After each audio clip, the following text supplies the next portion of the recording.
Hi everyone! Welcome back. In this video, we continue our journey into the foundational aspects of game and web development. We've peeked into the world of HTTP methods before, and today we are taking another step. In our last discussion, we looked at the GET method, understanding its role, what is great about it, and what weaknesses it has. If you haven't seen that yet, you can find the link to the GET video on the screen now or in the description below. It's a great primer that will enhance your understanding of today's topic. This time, we pivot to another essential HTTP command, the POST method. Let's take a closer look at POST, explore how it carries the hidden conversations of the web away from the public eye. So what exactly is the POST method? POST method is the internet's way of submitting data to be processed to a specified resource.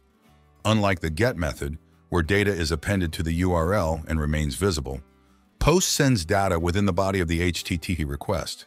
This means that the information is not displayed in the browser's address bar, offering a more secure way of handling data. But when do we use POST? It's most commonly used when submitting form data or uploading a file. Think of it as filling out a form at the doctor's office. Once you've entered your details, you hand it over, and it's sent securely behind the counter, out of sight. In web terms, this form is sent to the server to be processed, and then the server responds back, often with a new page, acknowledging the receipt and processing of that data. The POST method is crucial for any interaction that involves creating or updating data on the server.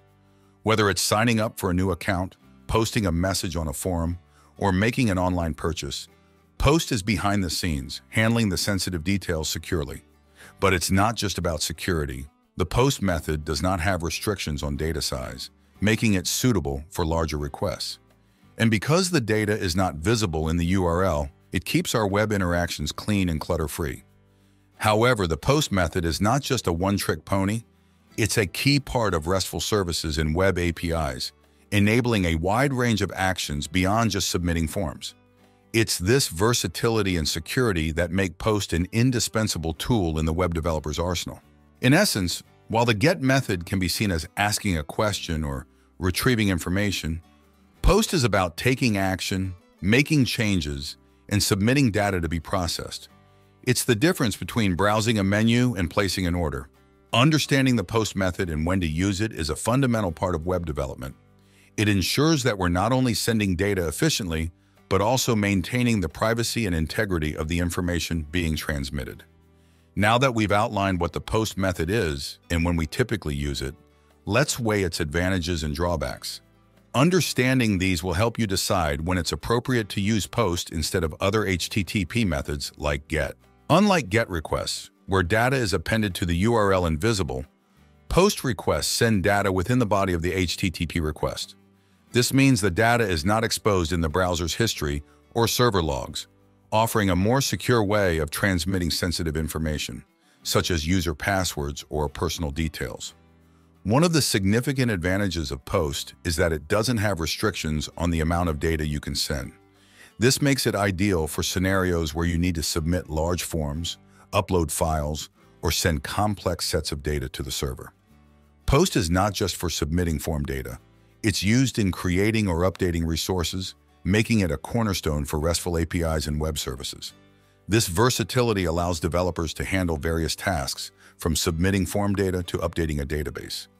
Unlike GET requests, you can't bookmark a POST request because the data is not part of the URL. This means users cannot save or share the exact state of a particular action or submission. To process POST requests, your server needs to be set up to handle incoming data and respond accordingly.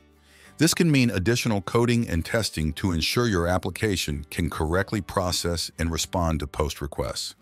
POST responses are typically not cached by browsers or proxies. This is by design, as POST requests usually change the server state, and caching could lead to unintended effects.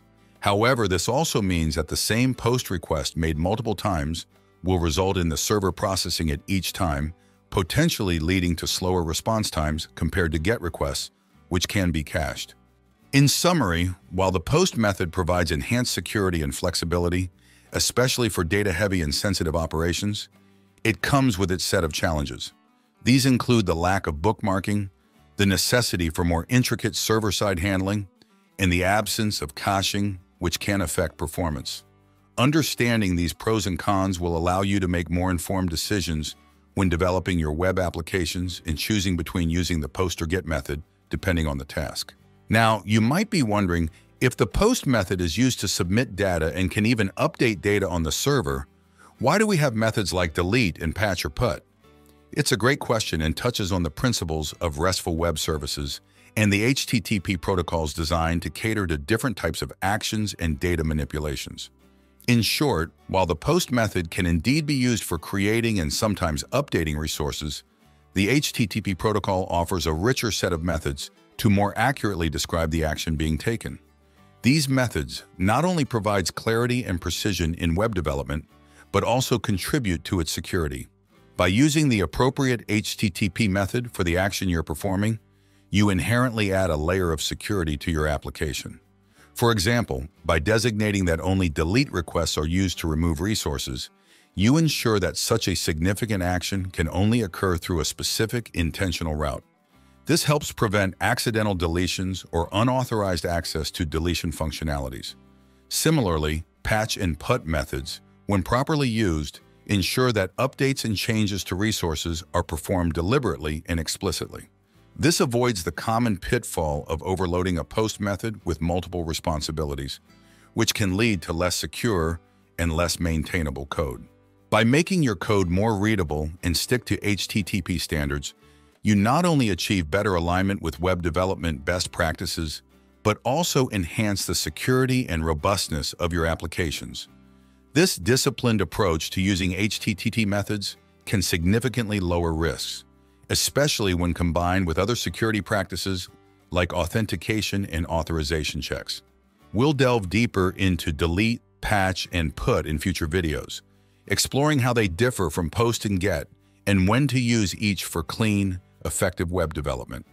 Let's take a closer look under the hood of the post method to understand its structure and how it functions within the web's machinery. First up, the structure of a post request.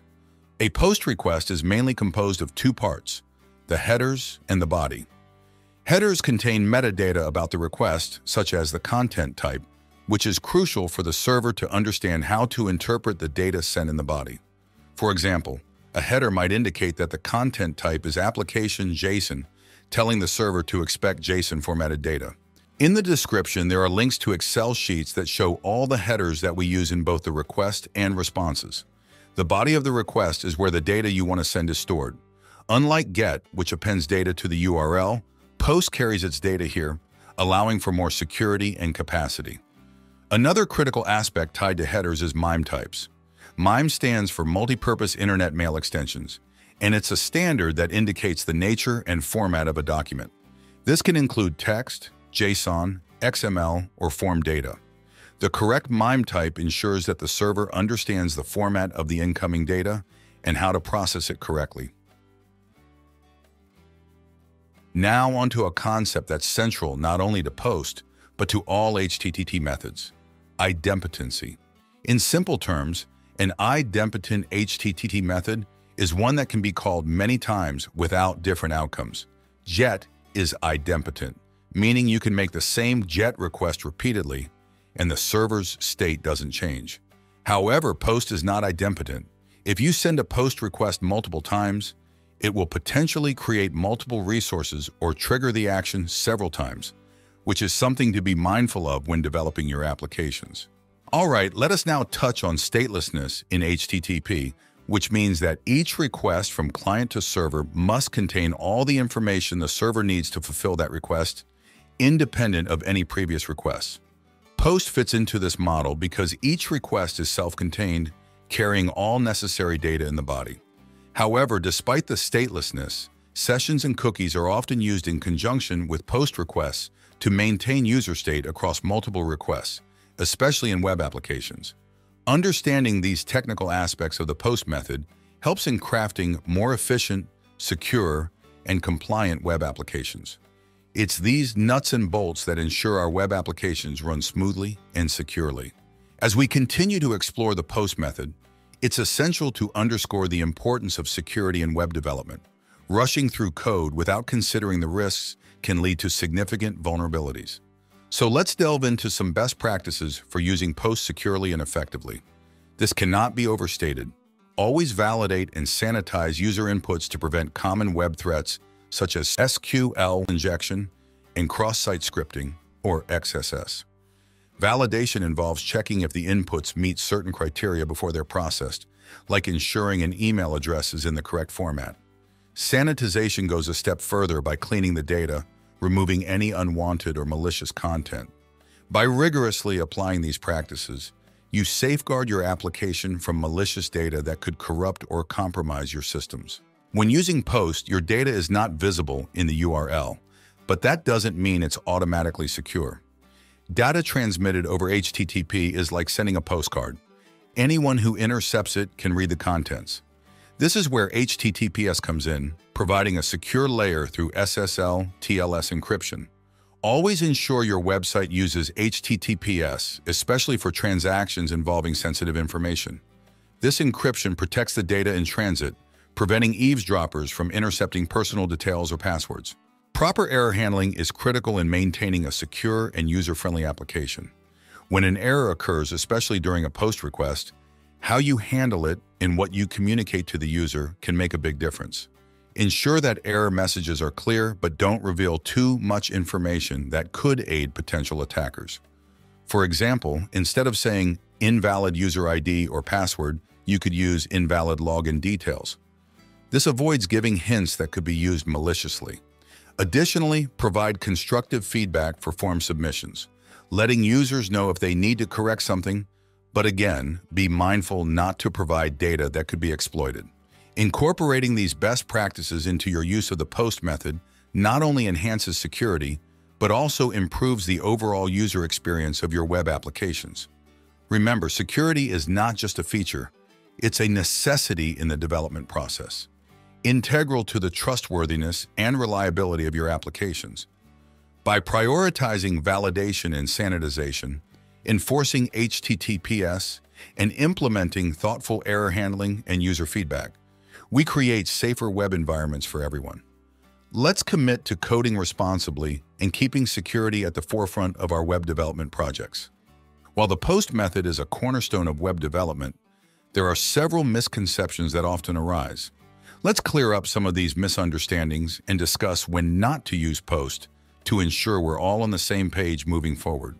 While it's true that POST is commonly used for submitting form data, its utility extends far beyond that. POST is also used for updating data, sending files, and interacting with RESTful APIs. However, the key is understanding that POST should be used for actions that result in a change on the server. If your interaction doesn't involve changing or creating data, then POST might not be the right method to use. It's important to note that the security of POST is not inherently superior to GET. While it's true that POST does not append data to the URL, thus keeping data out of the URL history, this does not mean POST is secure by default. Security comes from how you handle the data, validating and sanitizing inputs using HTTPS and implementing proper authentication and authorization checks. Despite the fact that POST requests do not expose data in the URL like GET requests, they are not inherently private or encrypted. Data sent via POST can be intercepted just like any other HTTP request, if not encrypted with HTTPS. This is a crucial point to understand. Privacy and security depend on using HTTPS and proper security practices, not on the choice between POST and GET. When do we not want to use POST? If you're simply retrieving data without causing any side effects, like updating or deleting data, GET is the appropriate method, not POST. Using POST for data retrieval can lead to unnecessary complications and is not semantically correct according to HTTP standards. Since POST requests do not retain data in the URL, they can't be bookmarked or shared. If you want users to return to a specific state of an application or share a specific resource, GET is the better choice. If the action should be idempotent, meaning it can be repeated without changing the result, then you should not use POST. Instead, consider GET, PUT, or delete, depending on the action you're performing. Understanding these misconceptions and knowing when not to use POST will help you make better decisions in your web development practices, leading to more efficient, clear, and effective code. As we come to the end of our discussion on the POST method, let's recap the key points we've covered today.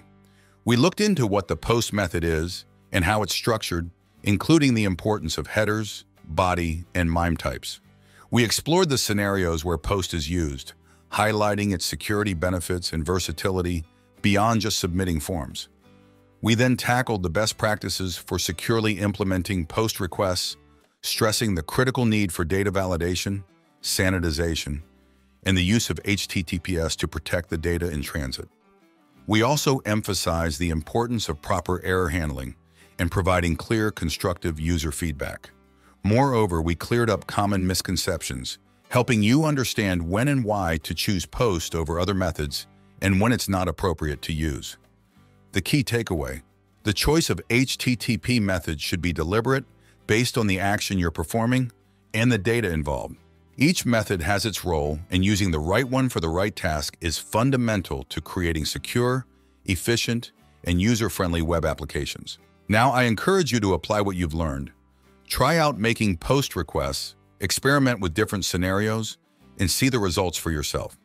Hands-on practice is invaluable in solidifying your understanding and skills. And remember, I'm here to help. If you have any questions, experiences, or insights you'd like to share, please drop them in the comments below. I'd love to hear how you're applying these concepts in your own projects. If you found this video helpful, please give it a thumbs up, share it with others, and subscribe to the channel for more web and game development content. Your support motivates me to create more videos like this. Stay tuned for our next video, where we'll dive into another fascinating aspect of web and game development. You won't want to miss it. Thank you for watching, keep experimenting, and keep coding. Until next time.